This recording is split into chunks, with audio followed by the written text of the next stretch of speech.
Basic Helping Verbs in English from EspressoEnglish.net. Helping verbs or auxiliary verbs don't have a specific definition. They help the main verb of the sentence. In this lesson, you'll learn how to use the basic helping verbs do, be, and have. Use the helping verb do to ask questions. Do you like ice cream? Does Bill have a dog? Did you go to the party? Use do in the present tense with I, you, we, and they. Use does in the present tense with he, she, and it. And use did with all forms in the past. When the question has a question word, you still use do after the question word. For example, where do you live? What time does the bank open? Why did she go home early yesterday? We also use do to form negative statements. I don't like ice cream. Bill doesn't have a dog. We didn't go to the party. Avoid the common error of using no or not as the helping verb. I no like ice cream and I not like ice cream are incorrect. You need to say, I don't like ice cream. Helping verb number 2, be. Use be to form continuous tenses with the ing form of the verb. In the present continuous, be takes the form of am, is, and are. For example, I'm studying English. He's talking on the phone. We're having dinner now. In the past, it takes the form of was and were. He was singing in the car while we were driving home from work. And in the future continuous, it takes the form of will be. Tomorrow morning, I'll be teaching an English class. When you ask a question, the word order is different, and the helping verb comes before the subject. For example, is he talking on the phone? The helping verb is comes before the subject he. When you make a statement, this order is reversed. He is talking on the phone. Here's another example. Were you having dinner? The helping verb were comes before the subject, you, in the question form. In the statement, the order is reversed. We were having dinner. Helping verb number 3 is have. Use have to form perfect tenses. In the present perfect, use have and has. I've finished my homework. She has just left the office. In the past perfect, use had. He said he had bought the tickets. And in the future perfect, use will have. By this time tomorrow, I will have finished this project. The future perfect is not very common in English. Again, when you ask a question, the word order changes. Have you finished the work? I have finished the work. Has she left the office? She has left the office. Had he bought the tickets? He had bought the tickets. If you're ready for something more advanced, go to the bottom of this lesson and click the link for modal helping verbs, where you'll learn how to use can, could, might, would, and other modal verbs. Thanks for watching English Tips from Espresso English. If you liked this video, please share it.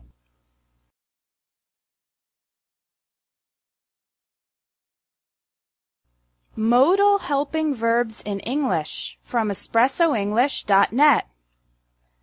Modal helping verbs modify the main verb by adding necessity or possibility.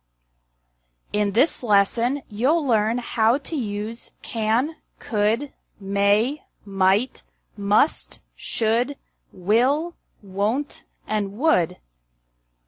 Use can and could to express ability and possibility. I can swim means I have the ability to swim. We could go to the movies means it's possible for us to go to the movies.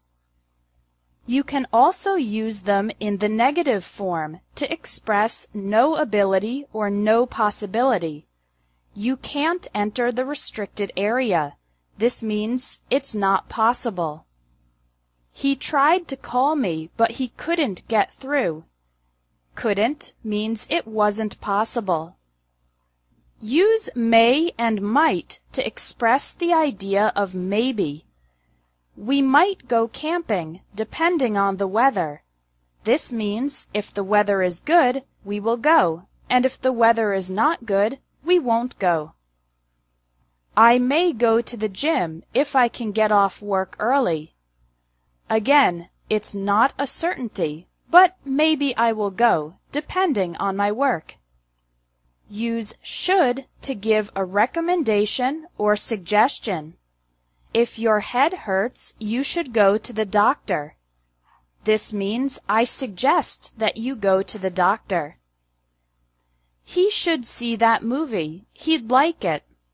This means I recommend that he sees the movie because I think he would enjoy it. Use must to express necessity.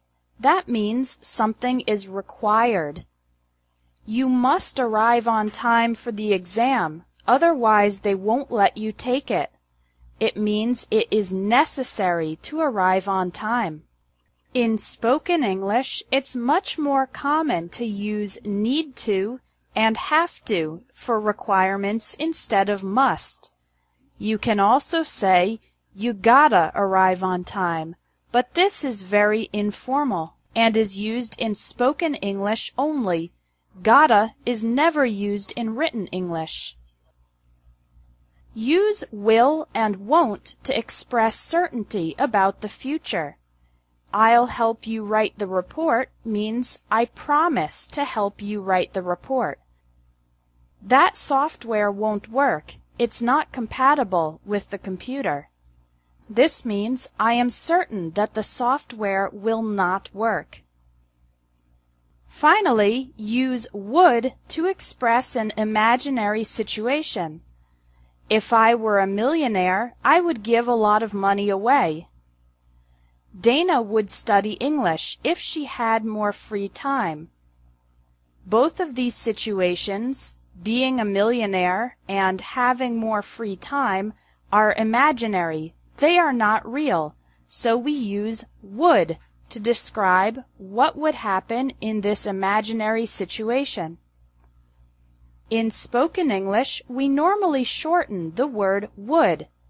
If I were a millionaire, I'd give a lot of money away. She'd study English if she had more free time. When asking a question using a modal helping verb, the word order changes. I can swim is the statement, but when asking a question, the modal verb comes before the subject. Can you swim? Here's an example with could. Could we go to the movies? The modal verb could comes before the subject we, and in the answer, it's reversed. Yes, we could. You should see that movie. Should I see that movie? I would give money away. What would you do? In questions, always put the modal helping verb before the subject. Thanks for watching English Tips from Espresso English. If you liked this video, please share it.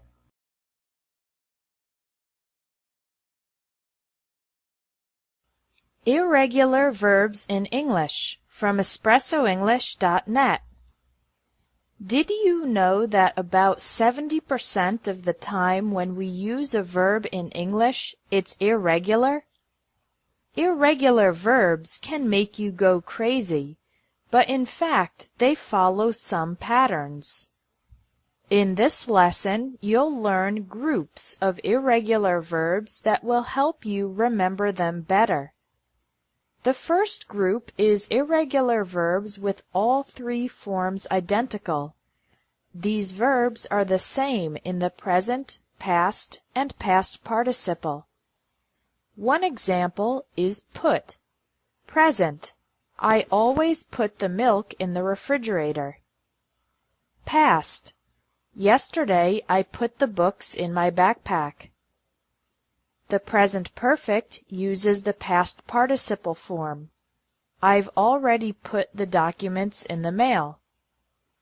Other verbs with all three forms identical include bet, burst, cost, cut, fit, hit, hurt, let, put, quit, set, shut, split, and spread.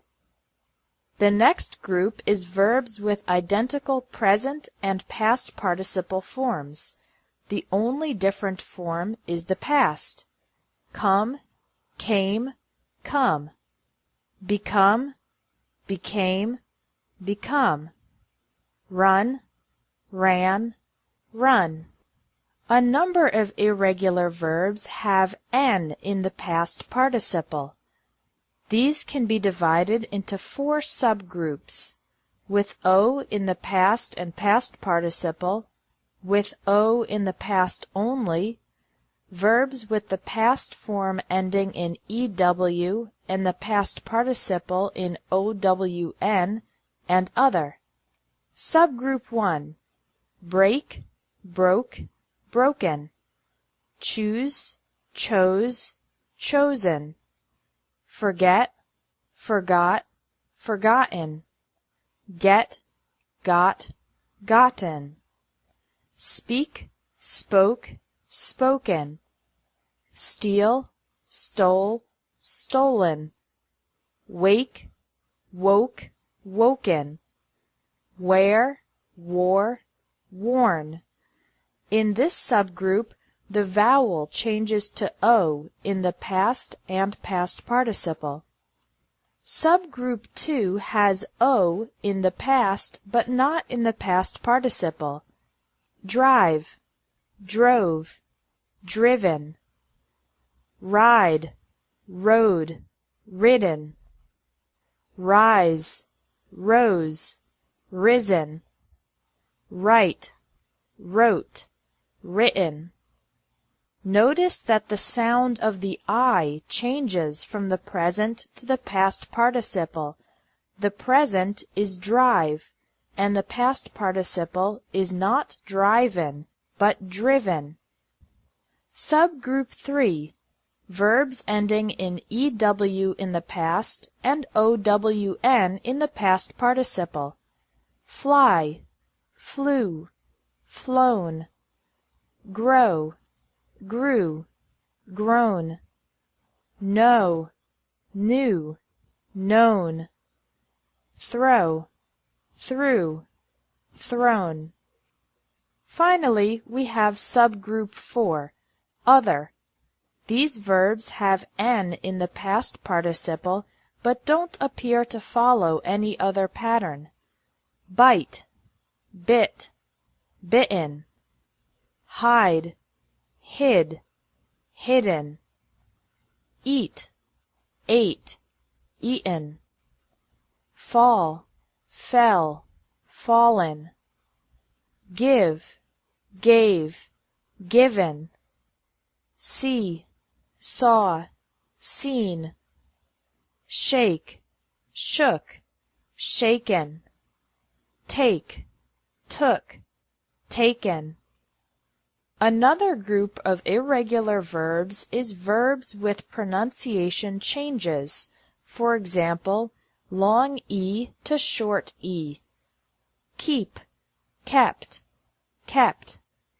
Sleep, slept, slept.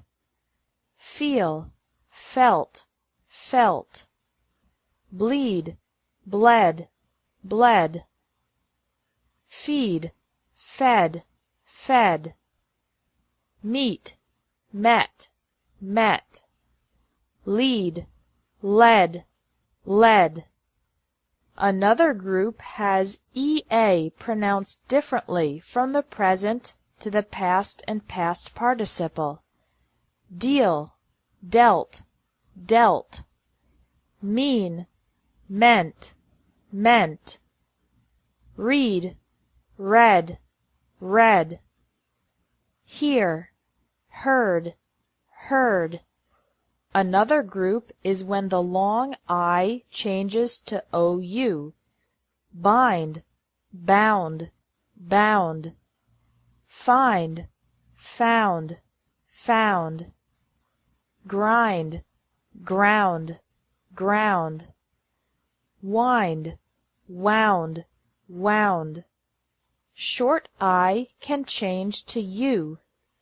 Dig, dug, dug. Stick, stuck, stuck. Spin, spun, spun. Sting, stung, stung. Two very common verbs, sell and tell, become sold and told in the past and past participle. Finally, we have the verbs with ought endings in the past and past participle. This can be spelled O-U-G-H-T or A-U-G-H-T, but the pronunciation is the same. Bring, brought, brought. Buy, bought, bought. Catch, caught, caught. Fight, fought, fought. Seek, sought, sought. Teach, taught, taught. Think, thought, thought. Remember that the G is silent in these verbs. Verbs with 3 different vowels. In this group, the vowel changes from I to A to U. Begin, began, begun. Drink, drank, drunk. Ring, rang, rung. Shrink, shrank, shrunk. Sing, sang, sung.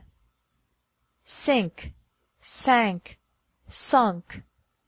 Spring, sprang, sprung. Swim, swam, swum. Finally, we have the completely irregular verbs. These verbs don't follow any specific pattern, so you just need to memorize their past and past participle forms. The verb to be is am, is, or are in the present, was or were in the past, and been in the past participle. Do, did, done. Go, went, gone. Have, had, had. Make, made, made. Thanks for watching English Tips from Espresso English. If you liked this video, please share it.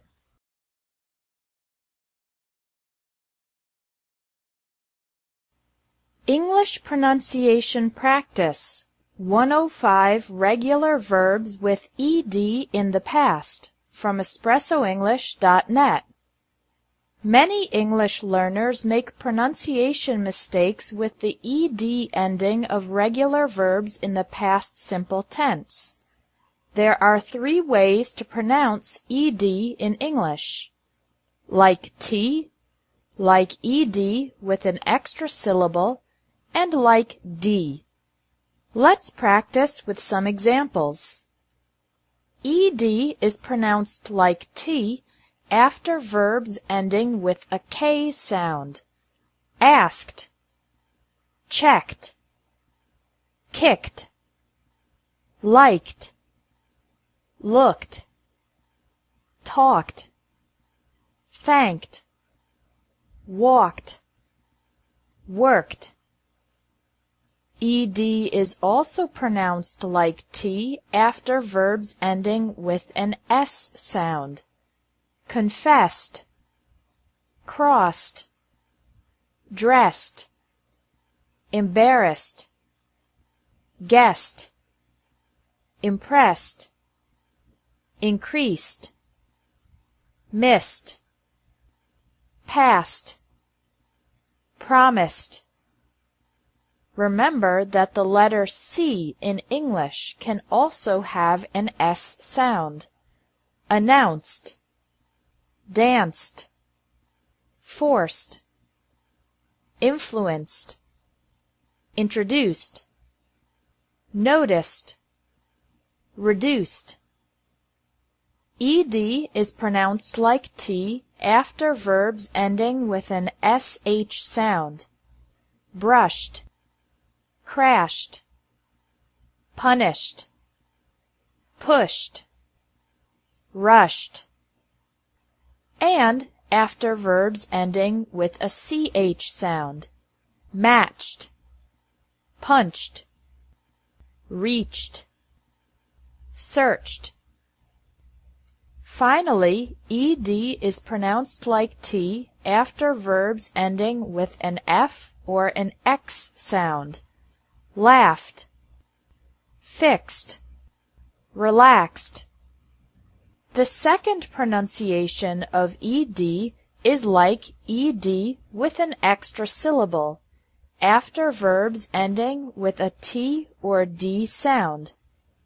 Accepted, appreciated, cheated, connected, excited, interrupted, invented, rejected, started, waited, avoided, decided, ended, expanded, guarded, included, needed, pretended, reminded, succeeded. The third pronunciation of Ed is like D with no extra syllable. Ed is pronounced like D after all other verbs that don't fit in the first or second categories. Here's an example of the difference in pronunciation 2 and pronunciation 3. The past of appear is appeared. Appear has 2 syllables, and appeared also has 2 syllables. Don't pronounce it appeared with 3. This is different from the verb accept. The past of accept is accepted. Accept has 2 syllables, and accepted has 3 syllables. Ed is pronounced like D with no extra syllable after verbs ending with an R sound. Appeared, compared, considered, entered, remembered. It's also pronounced like D after verbs ending with a V sound. Arrived, received, observed, improved, saved. Ed is pronounced like D after verbs ending with a Z sound. Advised, buzzed, paused, raised, sneezed. Ed is pronounced like D after verbs ending in an L, M, or N sound. Killed, pulled, traveled, claimed, jammed, burned, examined, explained, turned, warned. Ed is pronounced like D after verbs ending in a vowel sound. borrowed, annoyed, cried, glued, carried, weighed. Finally, ed is pronounced like d after verbs ending in a b, g, or j sound. This is one of the most difficult to pronounce, so let's practice. Robbed, scrubbed, belonged, hugged, arranged, encouraged, challenged, judged, managed. Let's review. ed only has an extra syllable after verbs ending in a t or d sound. Want, wanted, decide, decided.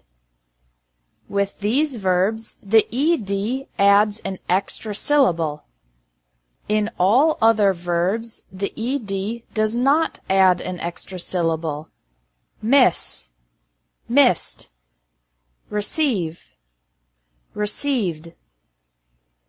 Thanks for watching English Tips from Espresso English. If you liked this video, please share it.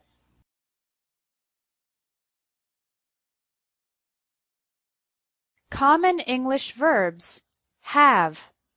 There are two ways to make the negative form of the verb have. Don't have or doesn't have, and haven't and hasn't. When have is the main verb, meaning possession, then the negative form is don't have and doesn't have. For example, I have a car. I don't have a car. It's incorrect to say I haven't a car. Here's an example with has. She has a dog.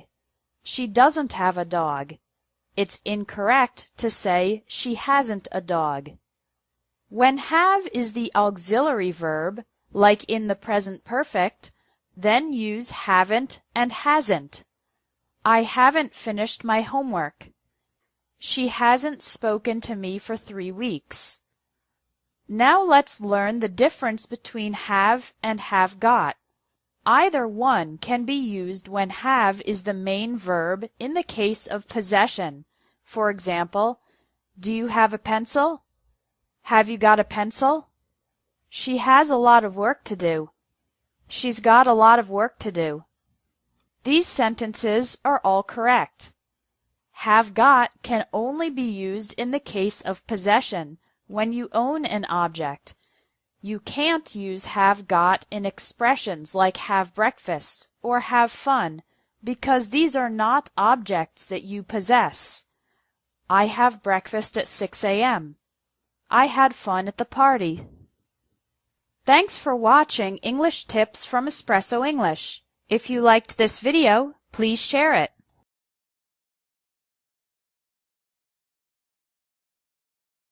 Learn English verbs, common collocations with parts of the body, from espressoenglish.net. One of the best ways to learn English vocabulary is through pictures.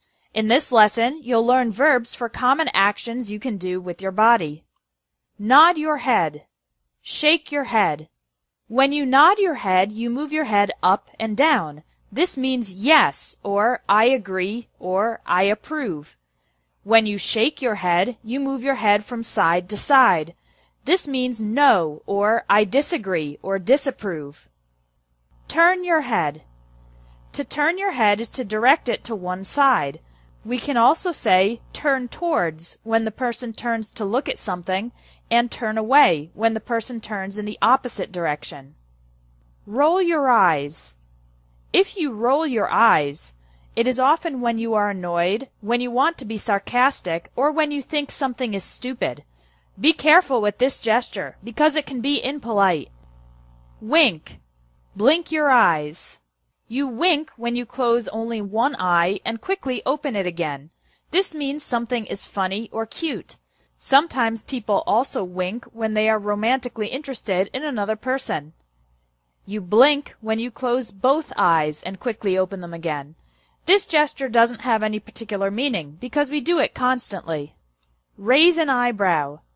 Raise your eyebrows. When you raise an eyebrow, only one eyebrow, it means you are curious, suspicious, or skeptical of something. When you raise your eyebrows, two eyebrows, it usually means that you're surprised. Blow your nose.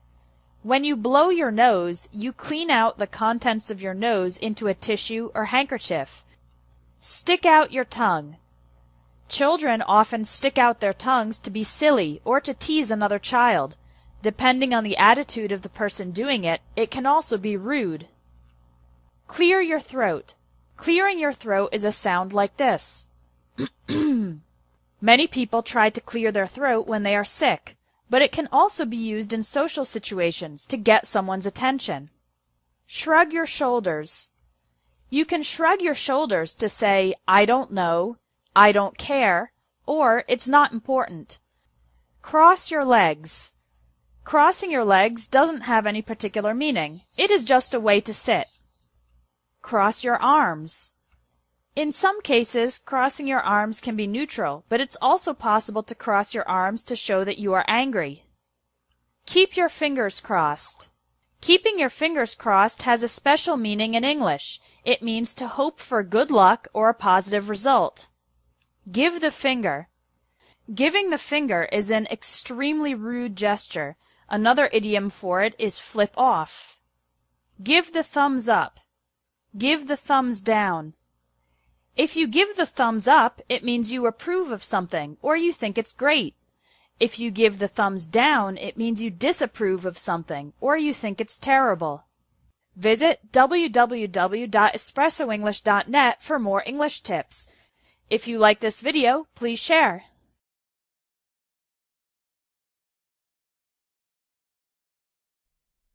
Stative verbs, action verbs, and verbs that are both from espressoenglish.net.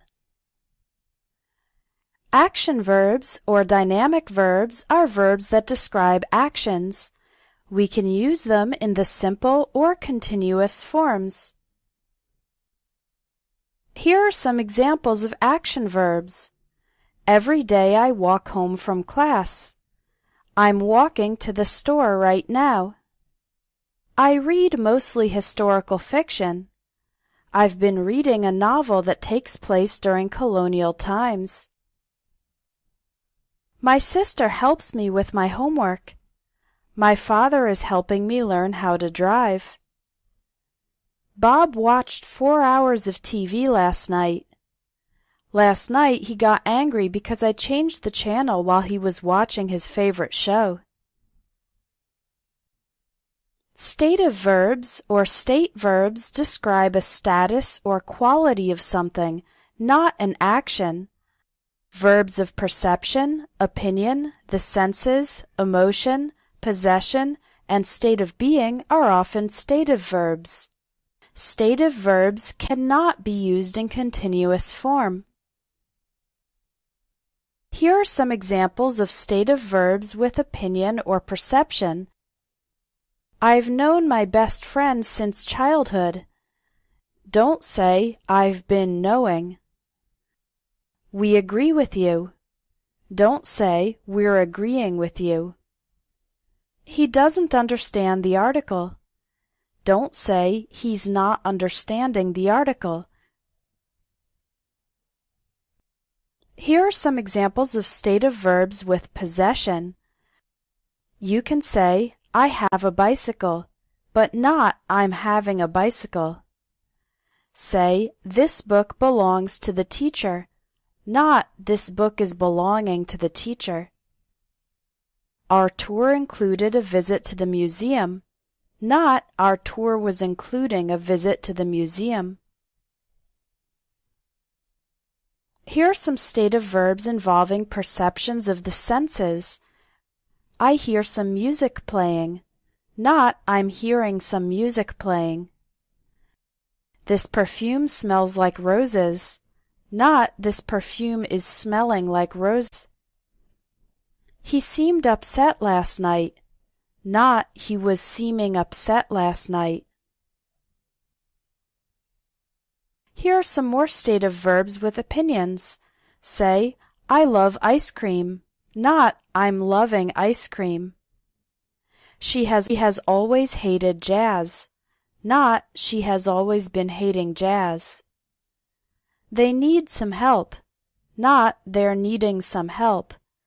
Again, because stative verbs describe states of being, not actions, they cannot be used in continuous form. Here are a couple more examples of stative verbs describing states or qualities. This piece of meat weighs 2 pounds, not this piece of meat is weighing 2 pounds. The box contained a pair of earrings, not the box was containing a pair of earrings. Success depends on your effort, not success is depending on your effort. This class will involve lots of research, not this class will be involving lots of research. Some verbs can be both action verbs and stative verbs, depending on their meaning and context. Here's an example. The verb be. If you say, he is immature, be is a stative verb, meaning he is always immature.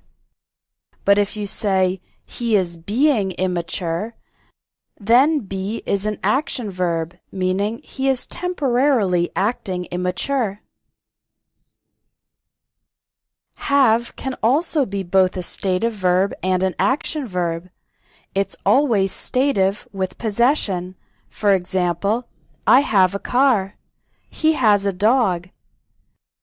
But in certain expressions with have that do not involve possession, have is an action verb. For example, I'm having breakfast, meaning eating breakfast, or he's having fun, meaning experiencing fun. In these cases, have is an action verb, and it can be used in continuous form. Look is another verb that can be both stative and an action. Look is a stative verb when referring to something's appearance. For example, that cake looks delicious. Look is an action verb when talking about directing your eyes to something, or in phrasal verbs. For example, he's looking at the computer screen, meaning he is directing his eyes to the computer screen. She's looking for a job, meaning she's seeking a job. They're looking after my dog for the weekend. Looking after means taking care of. Smell and taste are stative verbs when describing the quality of smell or taste possessed by something. For example, the bar smells of smoke, or this meat tastes like chicken. Smell and taste are action verbs when a person uses their nose or mouth to test something. For example, he's smelling the cookies. She's tasting the soup to see if it needs salt. Think and feel are stative verbs when talking about your opinion. For example, I think that's a great idea. I feel that this is not the best use of our time. Think and feel are action verbs when using your mind or experiencing emotions or health issues. For example, we're thinking about moving to another city. Thinking about means considering. It is an action you do with your mind, not an opinion. I've been feeling unusually tired lately. Feeling is an emotion or health issue, again, not an opinion, so feel in this case is an action verb, and we can use the continuous form. Finally, weigh and measure are stative when talking about the quality possessed by something. For example, the suitcase weighs 20 pounds. The room measures 5 meters by 7 meters. And they are action verbs when a person performs the action of doing it. For example, the butcher is weighing the meat on the scale. The architects were measuring the distance between the pillars. If you're a more experienced English student who wants to master the more complex details of English grammar, take the Advanced English Grammar course available at espressoenglish.net. If you register by November 5th, you'll get a special discount on the price of the course. Visit espressoenglish.net to register for the Advanced English Grammar course.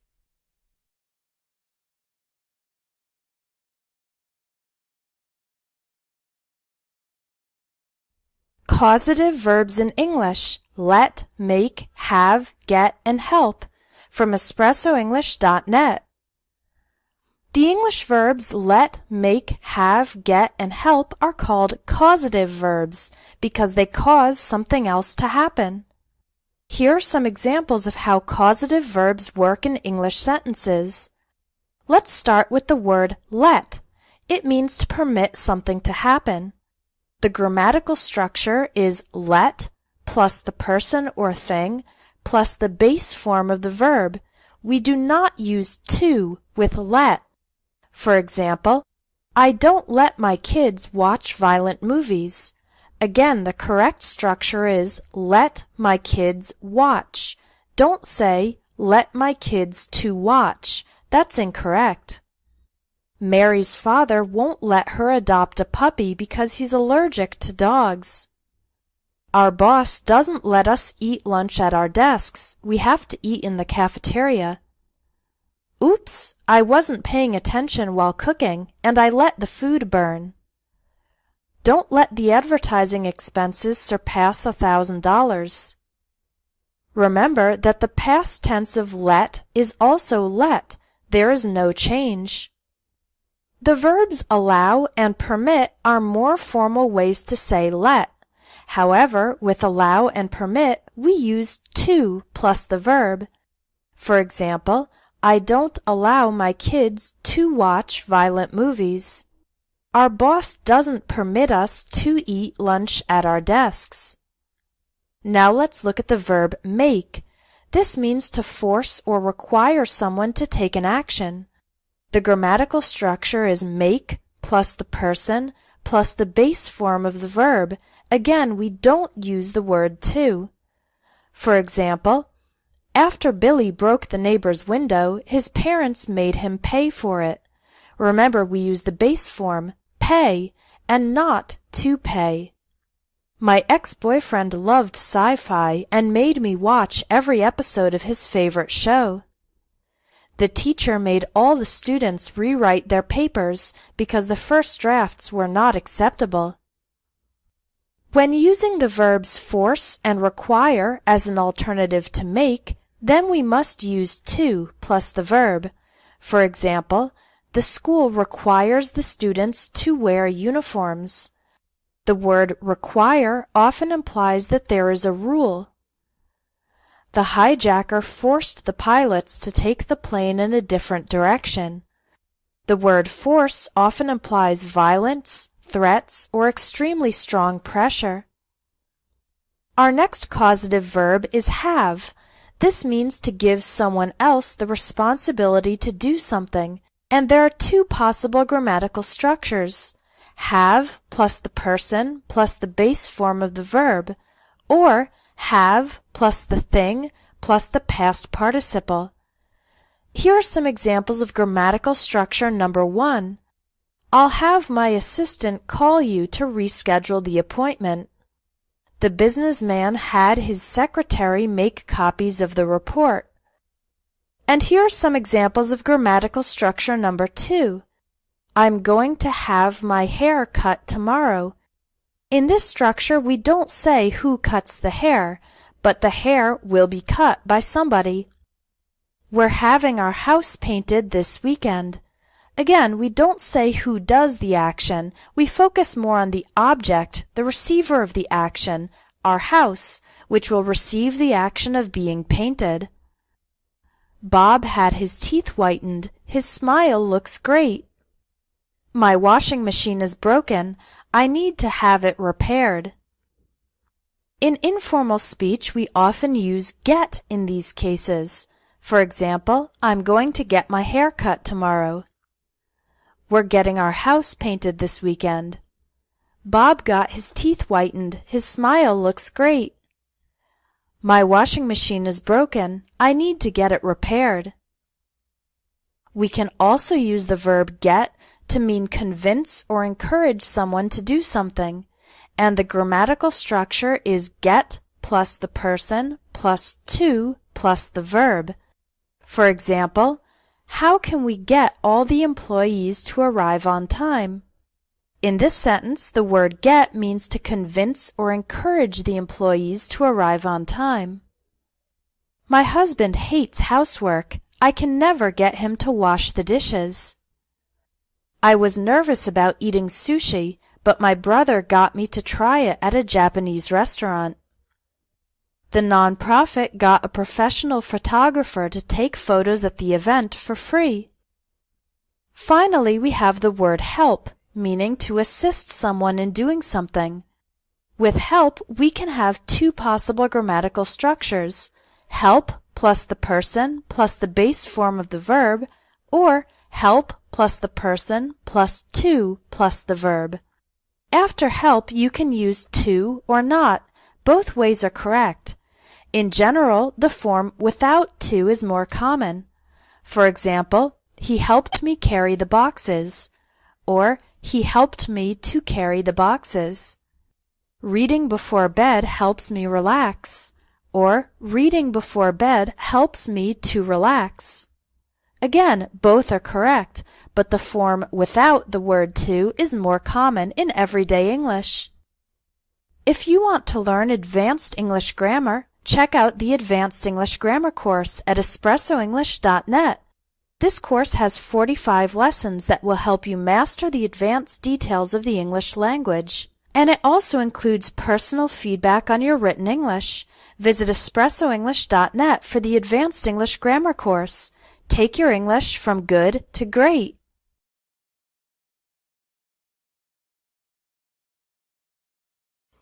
Do you hate phrasal verbs?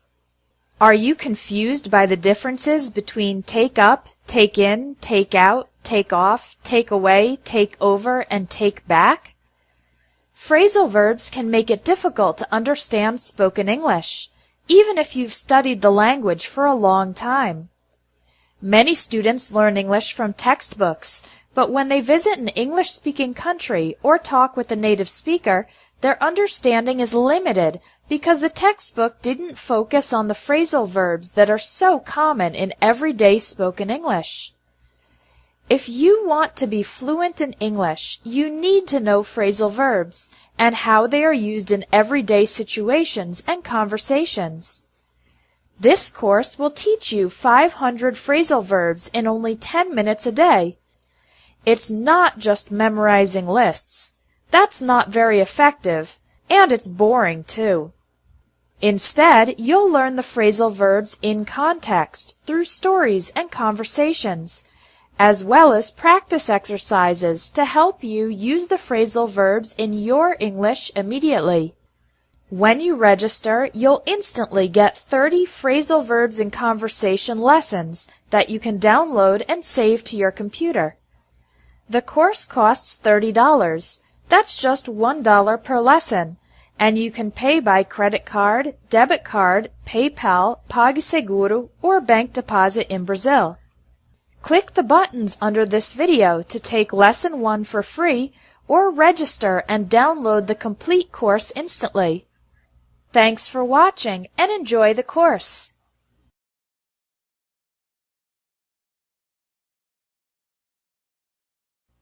Ten English phrasal verbs about socializing from espressoenglish.net. Number 1. Ask someone over. If you ask someone over, it means you invite the person to your house or apartment. For example, we asked our English teacher over for lunch. Number 2. Ask someone out. If you ask someone out, it means you invite the person to go out for a date, a romantic encounter. Bill was nervous, but he finally asked Jessica out, and she said yes. Number 3. Come over. If a person comes over, they go visit your home. If you come over after class, we can work on the project together. Number 4. Bring over. To bring an object to someone's home. I'll bring over my DVD collection so that we can watch some movies. Number 5. Have someone over. This is the general phrasal verb for having someone visit your home. We had about 15 people over for Christmas dinner. Number 6. Pop in, and stop by. These all mean to visit for a short period of time. I just stopped by to say hi. I'm on my way to dance class. Number 7. Drop in. To visit unexpectedly. My sister always drops in when I'm in the middle of something important. I wish she'd call first. Number 8. Drop someone off. When you take someone in your car and then leave them at another place. My husband's flight leaves at 4:30, so I'll drop him off at the airport by 2. Number 9. Pick someone up. When you go to a place and get someone in your car. This is the opposite of drop someone off. My husband gets back from London tomorrow, and I need to pick him up from the airport. Number 10. Meet up with someone. To get together at a particular place and time. I'm going to meet up with some friends at the bar around 8:30. Thanks for watching English Tips from Espresso English. If you liked this video, please share it.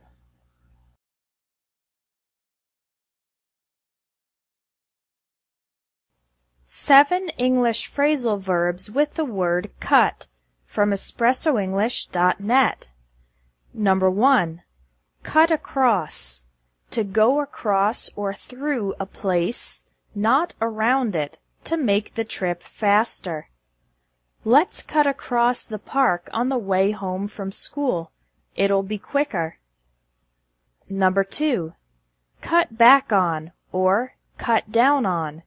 To reduce, especially spending or eating.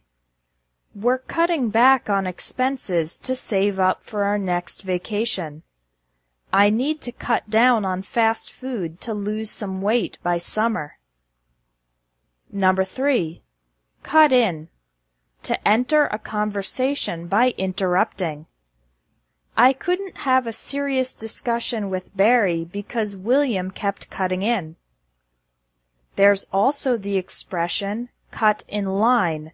That means to enter a line ahead of other people who have been waiting longer. Number 4. Cut it out. Say this to tell someone to stop doing something annoying. For example, if your kids are running around the house screaming and yelling, you can say, "Cut it out. I'm trying to take a nap." Number 5. Cut off. Remove something from something bigger. For example, I cut the tags off my new shirt. Cut off is also used when the telephone disconnects accidentally. For example, we were cut off in the middle of our conversation. Cut off also means to stop the supply of something. Our electricity was cut off after we didn't pay the bill for 3 months. Cut off can mean to interrupt, often in the middle of a sentence. I tried to explain the problem, but she cut me off and said she didn't want to hear about it. Cut off also means when one car suddenly drives in front of another car. He got angry when another car cut him off on the highway. Cut out. To remove something, like a picture, from something else, like a magazine. I cut the article out of the newspaper. If you cut someone out, it means you exclude them. Helen cut her ex-boyfriend out of her life. She doesn't even want to see him. Cut out also means when an engine, motor, or machine completely stops. I was terrified when the plane's engine suddenly cut out. Number 7. Cut up. To cut, with scissors or a knife, into small pieces. The teacher cut up the paper into triangles. Thanks for watching English Tips from Espresso English. If you liked this video, please share it.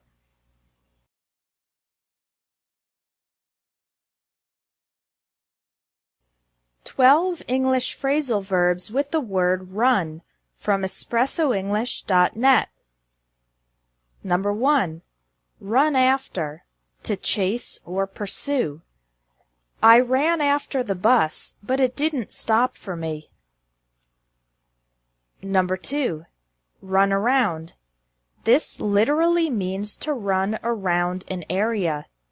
The kids are running around the neighborhood. Run around can also mean to be very busy doing many things. Sorry I haven't had time to call you. I've been running around between work, school, and soccer practice. Number 3. Run away. To run in the opposite direction from something. The dog is running away from the boy. Run away can also mean when a child or teenager leaves home because of problems. She ran away from home because her father was abusive. Number 4. Run for. Try to be elected for a political or leadership position. Mark is running for state senator. That means he is a candidate for this position. Number 5. Run into. If you run into someone, it means you meet the person unexpectedly. I ran into my English teacher at the mall. You can also say run into a problem, which means encounter a problem. I ran into a few problems when I tried to install the software, so I called tech support. Another expression is run into a brick wall. This means to encounter an obstacle that is difficult or impossible to overcome. The peace negotiations ran into a brick wall when both leaders refused to compromise. Number 6. Run off. This phrasal verb is used specifically for making photocopies. I need to run off 200 copies of this report. You can also say run off with someone when a married person abandons their husband or wife and stays together with a new lover. For example, he left his wife and children and ran off with a supermodel. Number 7. Run on. Be powered by. This car runs on electricity, not gasoline. Number 8. Run out of. Have none left. No more available. The car ran out of gas. Number 9. Run over. To hit with a vehicle, like a car or train. My dog died when he was run over by a truck. Run over can also mean to take more time than planned. The meeting ran over 20 minutes, so I was late for my next appointment. Number 10. Run through. Explain quickly. Before we leave, let me run through the schedule for the tour. Run through can also mean to quickly practice a play, song, performance, or presentation. I'd like to run through the presentation one more time to make sure everything's perfect. Number 11. Run up. Run to someone or something. As soon as I get home from work, my kids run up to me and hug me. Run up can also mean to spend a lot of money on credit. My parents ran up a debt of $20,000 on their credit cards. Number 12. Run with. Informal. To spend time with people, usually bad people. My son has been running with a bad crowd. His friends like to cut class. Run with can also mean to continue with an idea or begin implementing it. I like your idea for the party decorations. Let's run with it.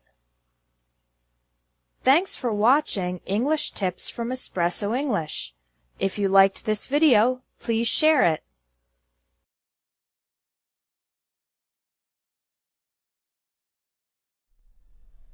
"18 meanings for 10 phrasal verbs with put" from espressoenglish.net.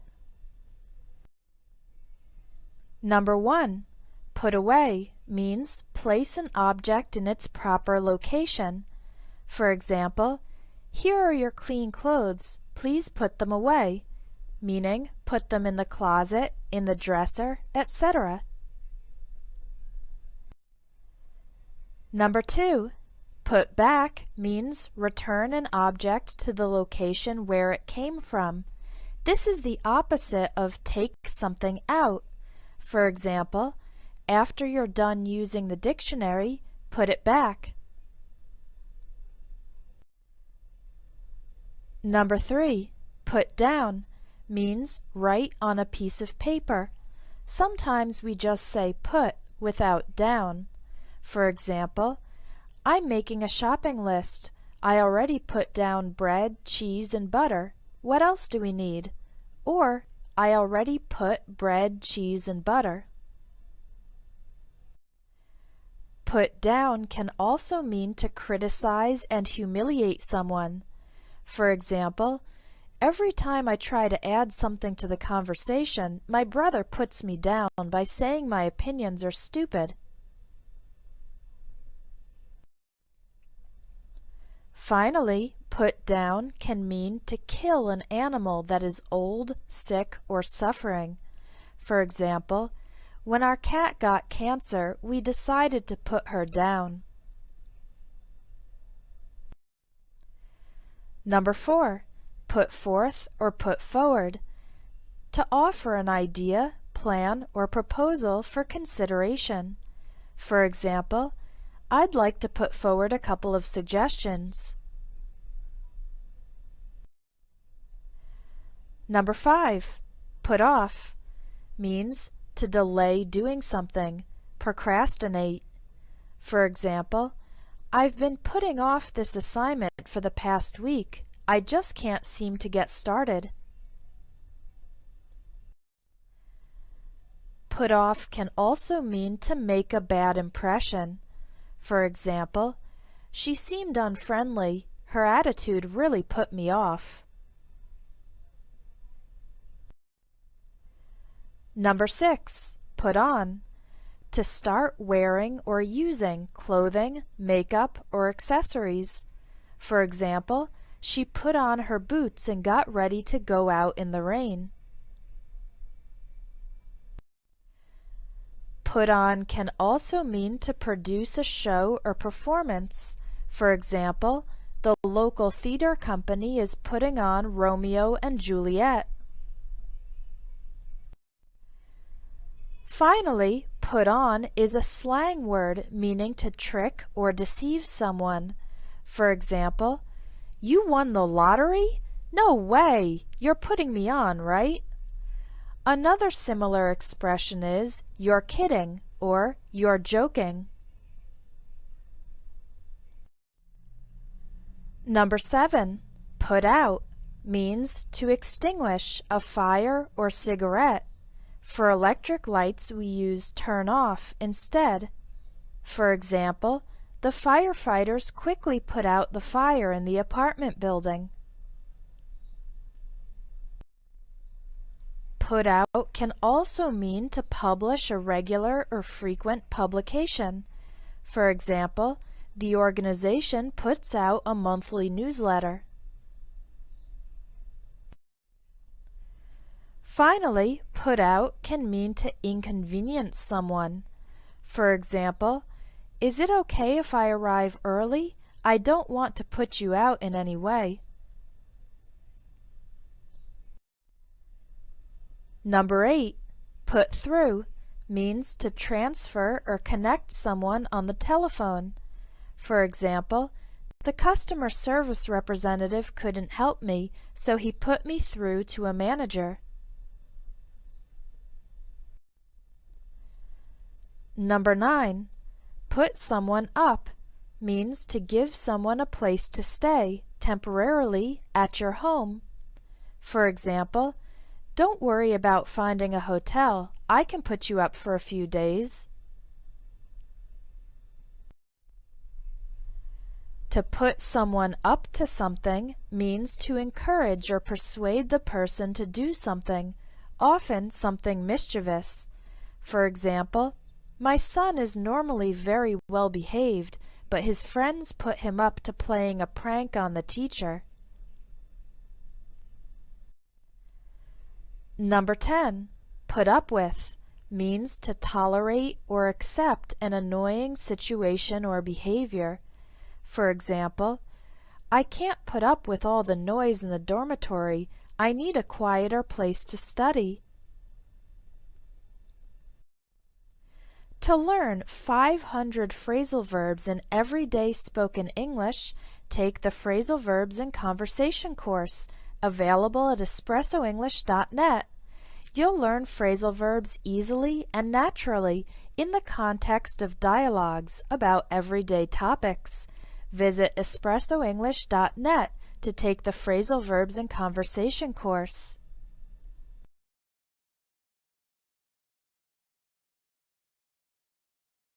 Ten Common English Phrasal Verbs with come from espressoenglish.net. Number 1. Come across means to find something by accident. For example, when I was cleaning my room, I came across my middle school diaries. Number 2. Come along means to accompany someone when going somewhere. For example, we're going to get ice cream. Want to come along? Number 3. Come back means return. For example, he's still hoping his ex-girlfriend will come back to him even after all these years. Number 4. Come off. When something becomes separated or unstuck from another thing. For example, the paint is starting to come off the wall in the kitchen. Number 5. Come on.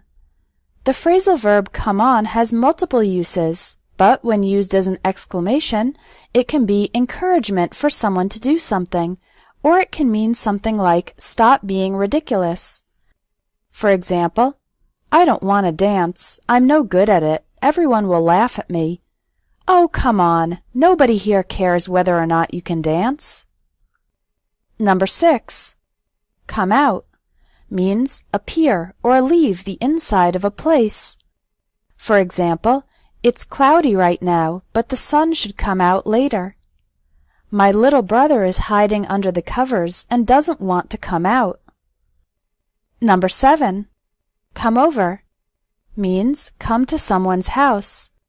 For example, if you come over tomorrow after school, I'll help you with your homework. Number 8. Come through means produce or deliver a result. For example, I thought my favorite basketball team would lose the game, but the offense came through and scored 15 points in the last 5 minutes. Number 9. Come up means appear, often used for when a task or responsibility appears unexpectedly, or when a topic appears in a discussion.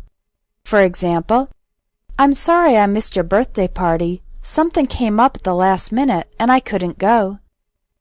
"I thought someone would mention the policy change, but it didn't come up during the meeting." Number 10. Come up with means create or invent something. For example, "Every time I ask him to do something, he always comes up with a list of excuses for why he can't do it." Do you want to learn phrasal verbs the natural way? Check out the Phrasal Verbs and Conversation course at espressoenglish.net. It will help you learn phrasal verbs easily and naturally in the context of everyday spoken English. Visit espressoenglish.net and check out the Phrasal Verbs and Conversation course.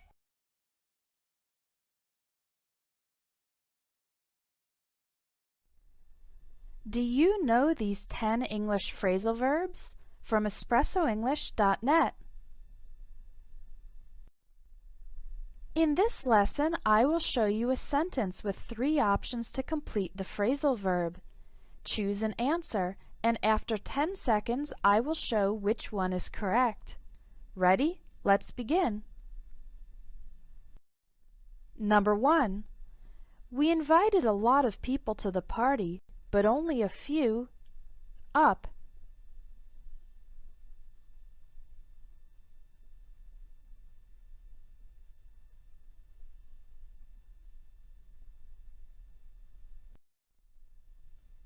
The correct answer is showed.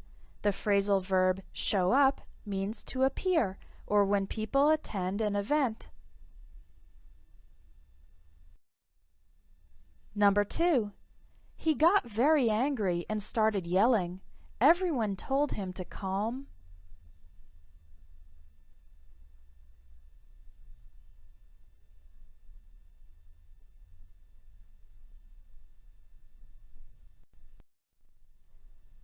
The correct answer is down.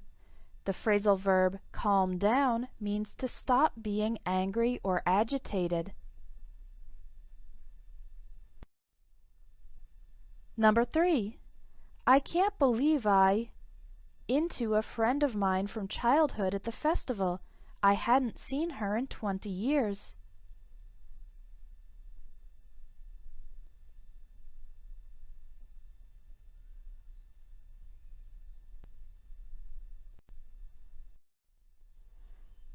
The correct answer is bumped.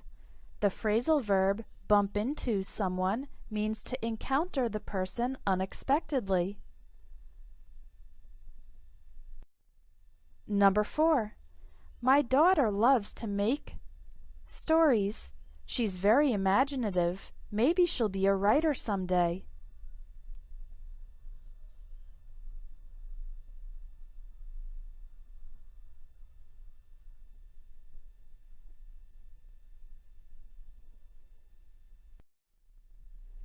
The correct answer is up. Make up means to invent stories or facts from your imagination. Number 5. We set on our road trip at around 5 a.m.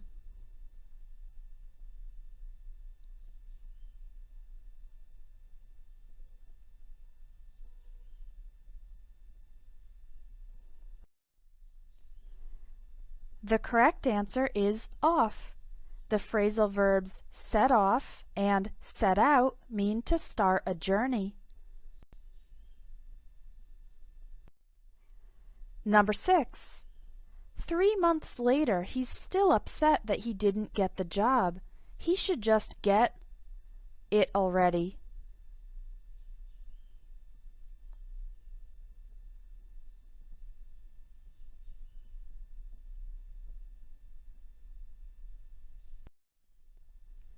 The correct answer is over. To get over something means to overcome an emotional difficulty or problem.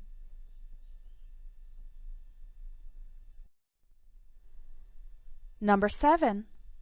During the meeting, she up a lot of issues that had been problematic for a long time.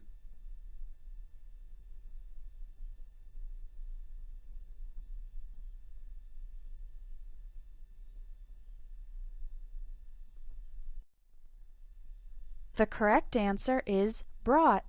The phrasal verb bring up means to introduce a topic into a conversation or discussion.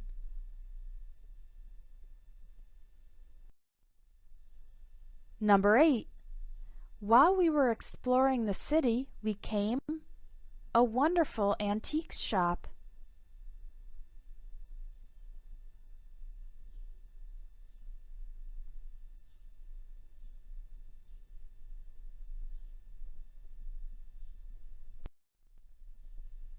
The correct answer is across.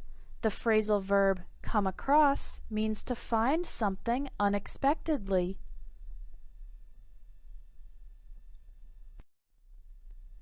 Number 9. My parents expected me to get good grades, and I always studied hard so that I wouldn't them down.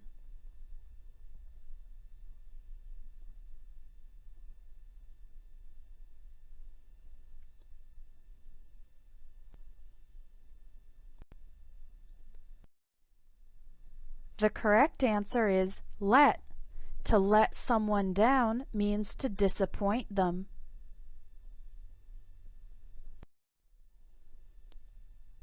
Number 10. The woman was handing free samples of perfume.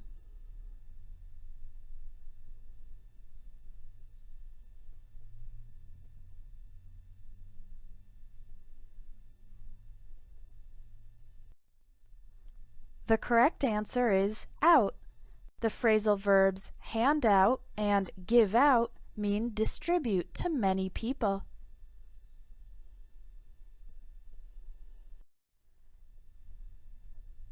To learn many more phrasal verbs with lots of practice exercises, take the Phrasal Verbs course available at espressoenglish.net. It teaches you phrasal verbs in conversation, so you'll learn them easily and naturally in context. Visit espressoenglish.net to take the Phrasal Verbs course.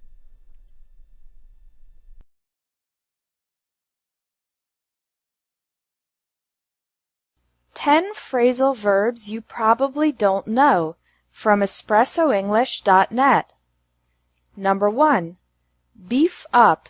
Make something greater or stronger.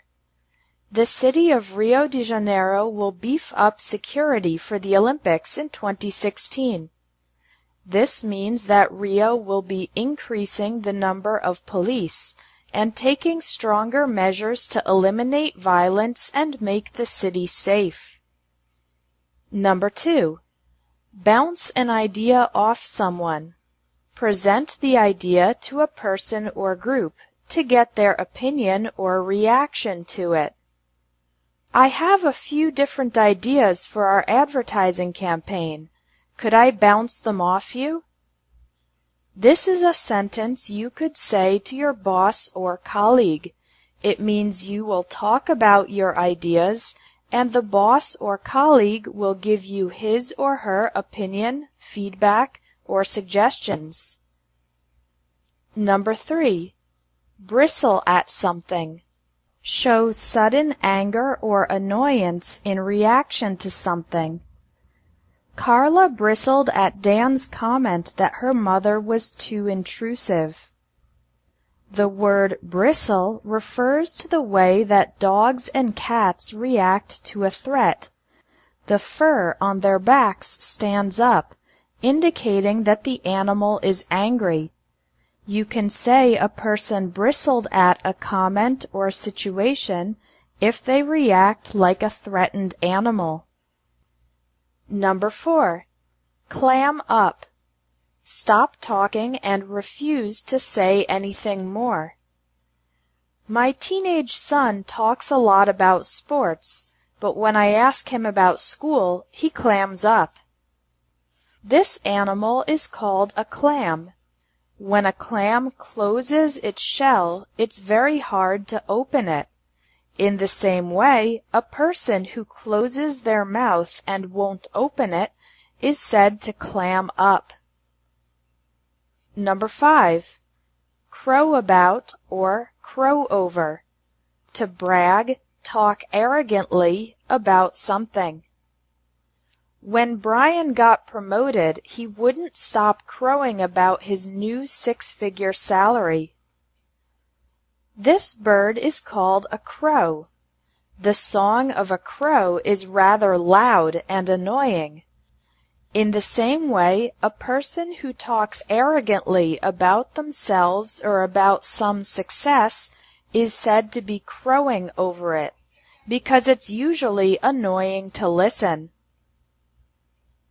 Number 6. Fawn over someone or something. Give excessive attention, admiration, or affection.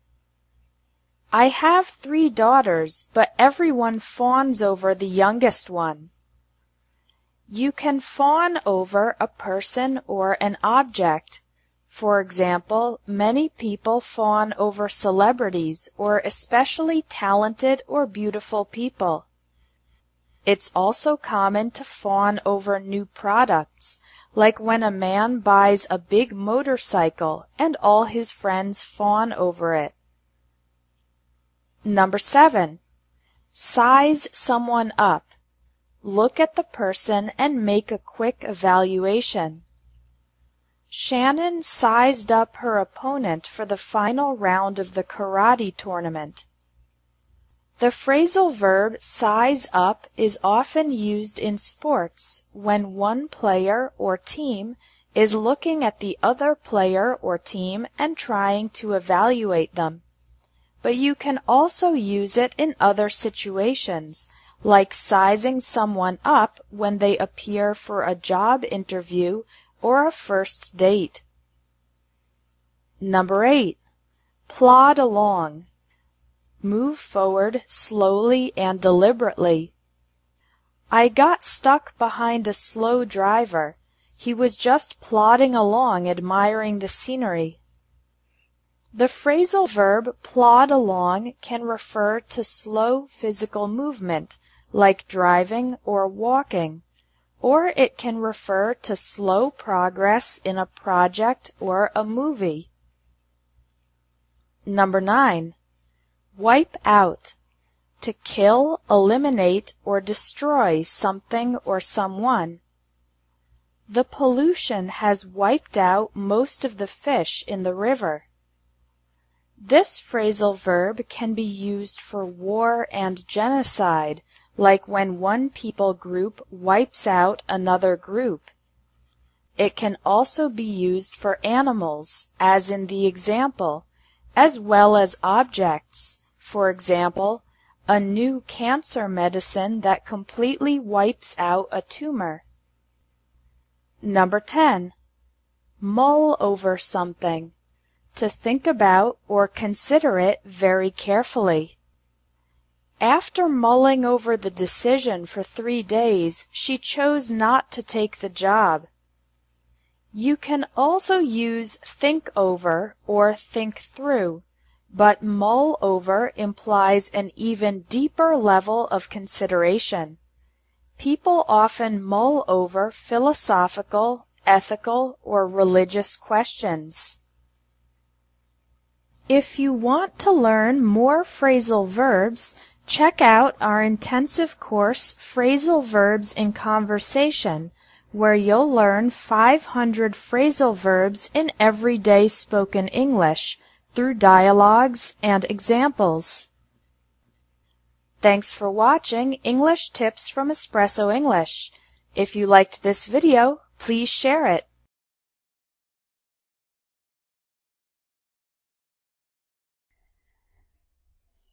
Hi, and welcome to the webinar. Today I'll be teaching you 10 phrasal verbs with multiple meanings. Now, to refresh your memory, a phrasal verb is a 2 or 3 word verb with a main verb and a preposition, like the example in the picture, take off. Now, phrasal verbs are very similar to each other. For example, we have take off, take out, take on, take over, take up, and all of these are different. And also, one phrasal verb can have multiple meanings. Take off can refer to an airplane going up into the air. Take off can mean to remove something. For example, take off your jacket or take off your shoes.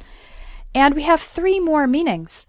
Take off can mean increase fast in success and popularity. For example, if a new video game takes off, it means that a lot of people start using and playing the video game. Take off is also an informal way to say leave. For example, you can tell your friends, "I've got to take off. I'll see you guys later."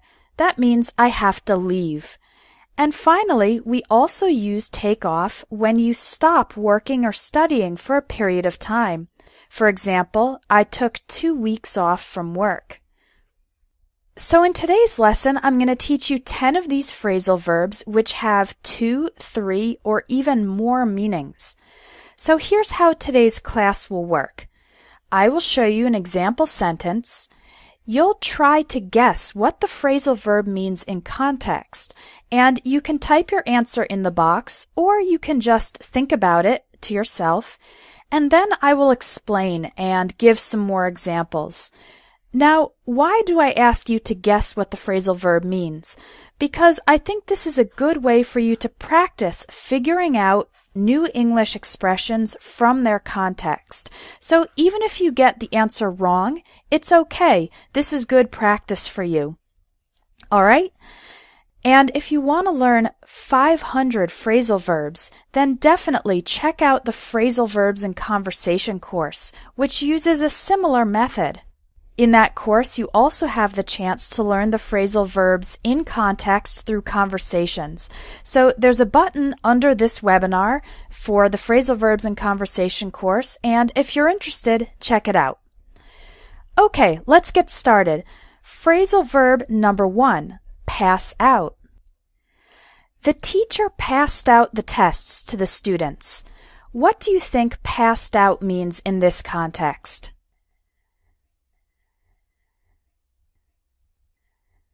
Right, this is an easy one. Pass out means to give or distribute. And we can talk about a teacher passing out tests or worksheets in the classroom, or passing out promotional material in public, like passing out flyers, passing out coupons, or sometimes free samples, like if you have a new cafe, sometimes they pass out free samples of food on the street to help attract customers. Now, here's another example sentence. It was so hot in the classroom that I felt like I was going to pass out. Now, what does pass out mean in this context?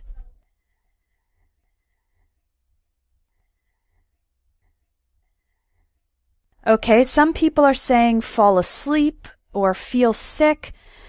Pass out in this context means to faint, to lose consciousness. People can pass out from shock when something scares them, from fear.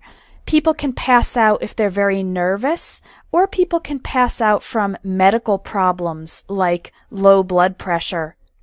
Now, if you get hit on the head with an impact, then we usually say you get knocked out instead of pass out, okay? Pass out usually doesn't involve an impact. So those are 2 different meanings for the phrasal verb pass out. Let's go to number 2, bring up. Her parents died when she was very young, so her grandparents brought her up. What do you think brought her up means?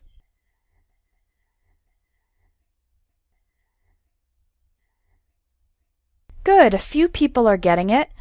Bring up means to raise, care for, and educate a child. To teach a child good behavior, and we're not talking about formal education here. We're talking about parents teaching children good behavior, for example. Now, don't get bring up confused with grow up. A child grows up. He becomes bigger and older and taller. But the parents or the adults bring up the child. They care for and educate the child. Okay? Now, here's a totally different way to use bring up. That's a great idea. You should bring it up at tomorrow's meeting. What does bring up mean here?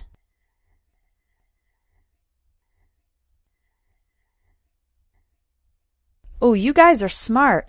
Bring up means introduce a topic into a conversation or discussion. And you can bring up an idea, bring up a suggestion, or bring up something negative like bring up an objection or bring up a problem. It just means to introduce or start talking about that topic in a general conversation or discussion. So that's another way to use bring up. Number 3, take out. He took his phone out of his pocket. What do you think take out means? Exactly. It means to remove something from inside a place. So you can take your phone out of your pocket, like you can see in the picture. When you get to school, you take your books out of your backpack. When you buy a new product, you need to take the product out of the box, and so on. That's pretty self-explanatory. Now here's a slightly different way to use take out. I took out 10 library books. What does take out mean in this case? It's similar, but it's not exactly the same. Okay, good. In this context, take out means borrow. It means you remove the books from the library, but you will need to give them back. And we only use take out in this case for taking books out of the library or taking books out from the library, or taking a loan, that's money, out from the bank. You take the books or take the money out, but you will need to give it back later, okay? Now, meaning number 3 for take out. John is taking my sister out to dinner on Friday. What does take out mean here?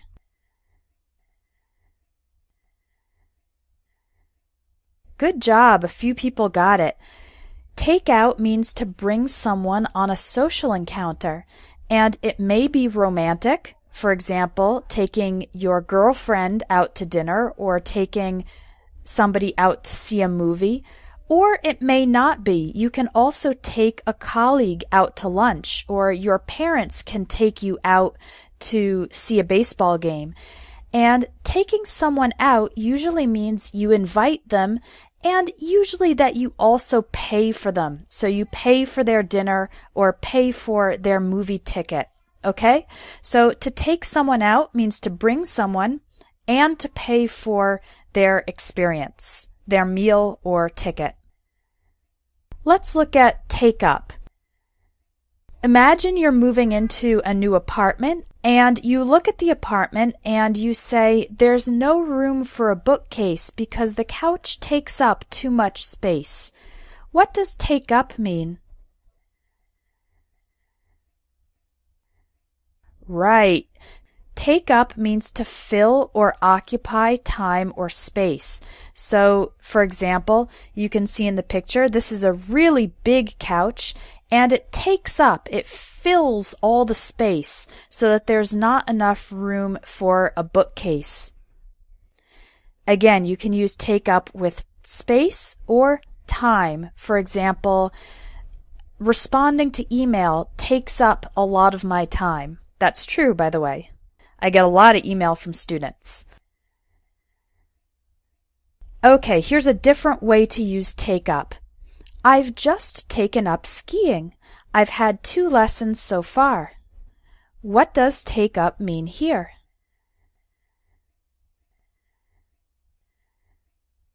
Take up means to start a sport, activity, or hobby. Okay? That's also pretty easy to understand. Number 5, back up. You should back up your files so that you won't lose them if your computer crashes. What do you think back up means?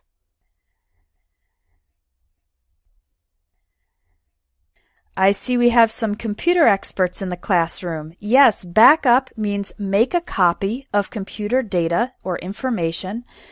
It's to make an extra copy of that computer data, and you can make a backup on a server, you can make a backup on a hard drive or a CD or a USB drive. The important thing is to have an extra copy of the information. So if your computer crashes, if it breaks, or if you lose your computer, if it's stolen, you have an extra copy of your data. Okay? And we have two ways to use this word. Back up, 2 words, is the verb, and back up, 1 word, is the noun, referring to the extra copy of the data. Now here's a different meaning. He crashed his car into a tree while backing up. What does backing up mean here? Right, to move backwards, to move the car in reverse. And we can use back up for cars. We can also use back up for people when you're walking and you take some steps backwards. And when you're walking, we can also use back away.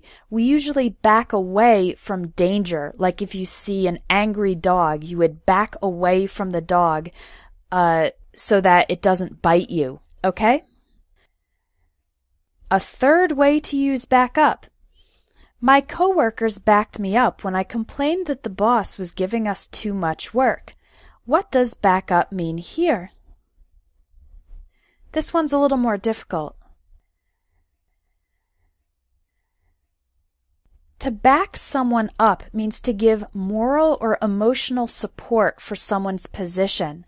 So in this example sentence, I'm complaining about overwork, and if my coworkers back me up, it means they agree with and support me in that opinion or in that position, okay? To back someone up is to give support to that person. Here's another way to use back up. There's a ton of traffic. The highway is backed up for miles. Have you ever experienced this? What does back up mean here? Back up means to accumulate and delay due to excess. So the most common ways we use back up with this meaning is when talking about roads. You can say the road is all backed up because there are so many cars that it's slow or stopped. You can say your toilet is backed up. That means it's blocked and the water can't go through. That's a very bad situation.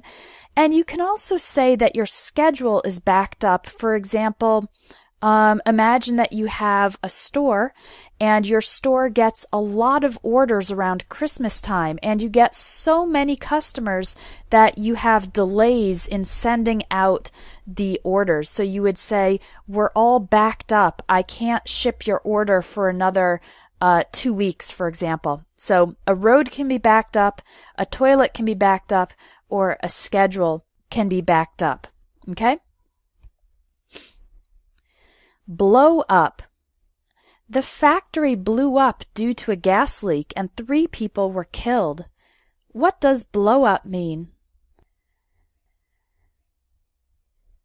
Right, you got it. To explode. Okay? This can be used for any type of explosion, bombs or accidents. It can be used for big or small explosions. Now, a different way to use blow up. The CEO, that's the president of a company, the CEO blew up when he found out that his mistake had lost the company $1 billion. What does blow up mean in this context? It's similar, but it's more metaphorical. Blow up can mean to explode in anger. When someone gets angry very suddenly, very quickly, they lose control, they lose their temper. We say they blew up, okay? So that's not a literal explosion, it's an explosion of emotion, angry emotion. Number 7, give away. If you haven't worn a piece of clothing in more than a year, you should give it away. What do you think give away means?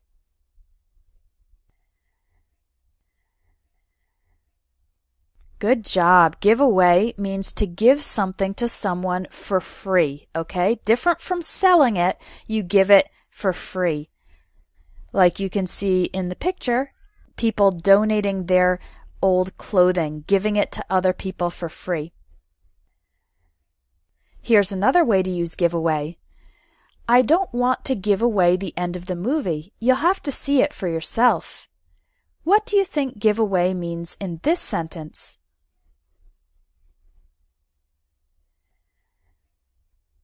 In this case, give away means to reveal secret information. And we usually talk about giving away the end of books or giving away the end of a movie. You don't want to give away the end of a movie or a book to someone who hasn't seen it or read it yet, because then you'll ruin the surprise for that person. And sometimes we also talk about giving away company secrets or strategies. One example is that Coca-Cola definitely doesn't want to give away their recipe for Coke because then everybody would be able to produce it. So give away, another meaning for it is to reveal secret information.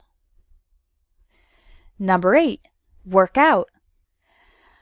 I need to lose weight, so I'm going to work out at least 3 times a week. What do you think work out means here?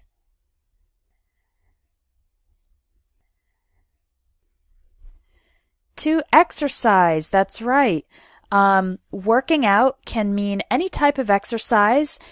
It can mean exercise you do with only your body, like yoga, or any types of exercises, or it can mean exercising with objects or with machines, so lifting weights or using an exercise machine. Working out can refer to running as well. Any type of exercise can be called working out. Okay? Now, what about this sentence? There were a number of problems during the project, but everything worked out fine in the end. What's your best guess for what worked out means in this situation? It means it resolved, it had a positive outcome, and we usually use worked out in this way when there were some difficulties or challenges in the process, but in the end everything was okay. We say everything worked out, or we worked out the problems, we resolved the problems. Okay, so that's a different meaning for work out. Number 9, make up.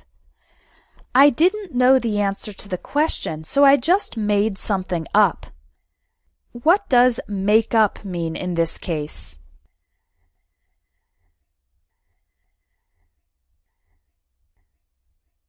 It means to invent a story or invent some information that is not true. It's just coming from your imagination. Children often make up stories or make up imaginary friends. One thing you don't want to do is make up information if you're a journalist. That's not good. You need to report the facts and not make up, invent false facts. Okay, so make up means to invent something, usually a story or a piece of information. Now, how about this? After not speaking to each other for a month, my daughter and her best friend finally made up. What does that mean, they finally made up?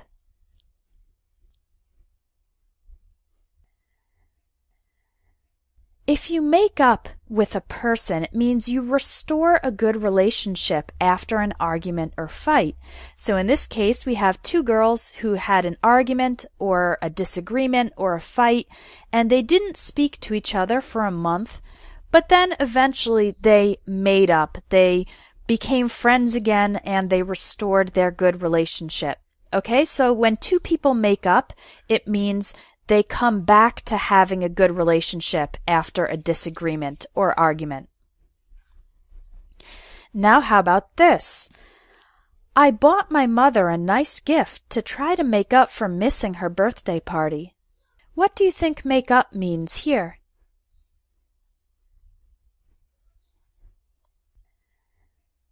Wow, you guys are really good. To make up means to compensate in this situation. So I missed my mother's birthday party.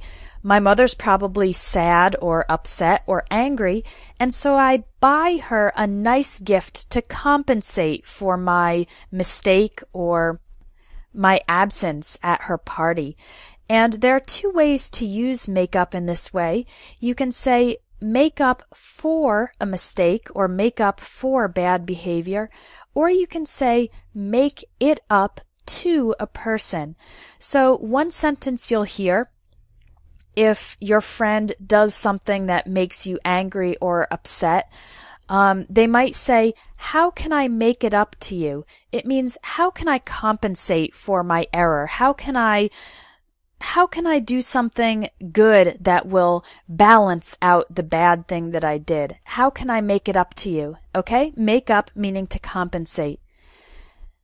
Now we also have the word makeup, one word, which means cosmetics. That's lipstick and eyeshadow and other things that women usually, but also actors and actresses put on their face to make them more beautiful. That's a noun, and that's one word, makeup, cosmetics, okay? And our last phrasal verb, pick up, has many meanings. I picked up the toys that my kids left all over the floor. What does picked up mean here? Good. This is the easiest and simplest meaning. To pick up means to take something, usually with your hand, and bring it up from a surface. So here in the picture you can see the toys all over the floor, and the kid's mother or father needs to pick up the toys, get them up off the floor and put them away in their proper places. Now, how about this? I'll be back in an hour. I need to pick up a few things at the store. It's not exactly the same meaning as the previous one. What does pick up mean here? Pick up means to buy. It's an informal or casual way to say you're going to buy something. You would usually pick up food at the grocery store. You can pick up something on your way home from work. For example, you're driving home and you remember that you don't have any soap at home, so you stop at the convenience store to pick up some soap. We usually don't use pick up for major purchases, like you wouldn't pick up a diamond necklace or pick up a new car, because those are usually things you need to think about buying and research. So pick up is a way to talk about casual or informal purchases. Here's another one. Sure, I can give you a ride. The concert starts at 8, so I'll pick you up around 7:15. What does pick you up mean? Pick someone up means to get someone in your car to take them to a place. So if your friend doesn't have a car but they need to go somewhere, you can say, I'll pick you up. I will get you in my car to take you somewhere. And the opposite of pick up or pick someone up is drop the person off. So, for example, if your friend is returning from a trip, you can pick them up at the airport and then drop them off at their house. A fourth meaning for pick up. When we moved to Spain, my kids picked up Spanish within 3 months. How about picked up here? What does it mean? Right, it means to learn, and usually to learn quickly and casually, not in a formal classroom environment. So in this example sentence, when I say my kids picked up Spanish, it means they learned it naturally from their friends, from TV, from day-to-day life, not that they were in a classroom. They just picked it up. They learned it naturally and easily. And finally, a fifth meaning for pick up. Sales are slow over the summer, but they usually pick up around September. What does pick up mean in this context? Take your best guess. Right, pick up means to increase or improve, often after a period of decrease or no change. So you can see from the little diagram that I have no real major change in sales, but then it starts to go up, and we say that sales pick up when they suddenly start to go up a little bit, usually not a big increase, but it's a change in the positive direction. And we usually use pick up in this way when talking about the economy, sales, or growth. Okay, so that's 5 different ways to use the phrasal verb pick up. Well, you guys did great in this webinar, and I hope you've learned some new meanings for phrasal verbs. And if you want to continue learning phrasal verbs in context, specifically in the context of conversation, more conversational spoken English, you'll really enjoy the phrasal verbs in conversation course. This was one of my favorite courses to produce because you learn directly from dialogues, which makes it easier and more interesting. And the dialogues are full of the phrasal verbs that we use in everyday life all the time. So each lesson starts with a dialogue with lots of phrasal verbs and then continues with an explanation of those phrasal verbs, including more examples and when to use and when not to use each phrasal verb. And the lessons in this course also include lots of practice exercises because I think it's really important not just to study, but also to use the new words that you're learning. So I included quizzes with the phrasal verbs to help you remember them, and also some writing exercises where you can practice writing sentences with the phrasal verbs, and you can even send them to me for correction. The course is 30 lessons with audio, video, and text, and when you register for it, you get permanent online access. There's no time limit, okay? So there's 30 lessons, but you can take them anytime, and you can also download all the lessons to your computer or to your smartphone or tablet to make it more convenient for you and to be able to study even if you don't have an internet connection. All right, so if you're interested in taking phrasal verbs in conversation, just click the button under this webinar and you'll get more information and registration for the phrasal verbs course. Well, I normally take questions at the end of the webinar, but unfortunately we're just about out of time.